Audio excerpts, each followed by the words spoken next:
books. Loans will never be able to pay. The US, when they borrow money, they're getting it in 1.5, 1.9 interest rate.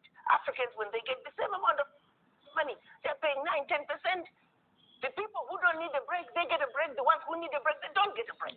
The sheer survival of the World Bank, IMF, is based on the fact that African countries and many other developing countries do not succeed. Their success is based on our failure. That has to change. And guess who can make the change?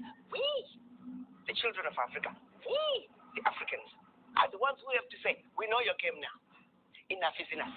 We're not playing it anymore. And this is where the diaspora come in. There are more Ghanaian doctors in New York City than in the entire country of Ghana. There are more Nigerian doctors in LA than in the entire country of Nigeria. So let's be serious here.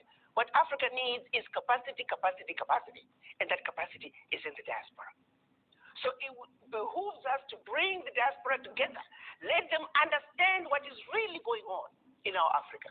The diaspora are not going home. Diaspora are angry about Africa because they are not understanding the root cause of why Africa is where it is today. They think getting rid of a president will take care of the problem. Far from it. That president is just going to be replaced by another one who's going to equally suffer from the same difficult environment to work in. So let's look at an Africa that must be free to take care of herself, an Africa that's free from exploitation from outsiders. The multinationals who are stealing from Africa every day in broad daylight. I use an example of the DRC. If you ever fly very low over the DRC, you'll see tarmacs in the jungle. You'll see 747s flying into DRC, picking up minerals and flying right out. The same multinationals are responsible for arming young people and giving them MK16s.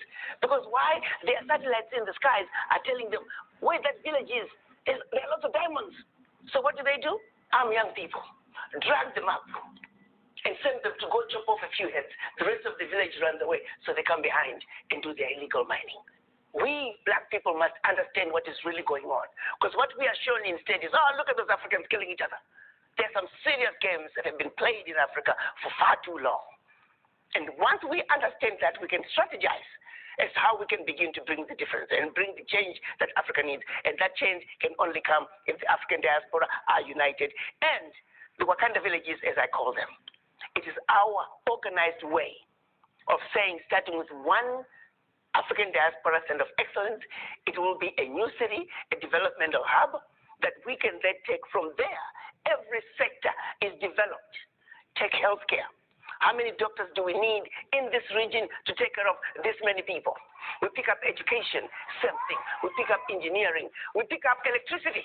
How many megawatts of power do we have in the region? How many do we need? Be it solar, be it wind, be it hydro, be it geothermal, be it nuclear.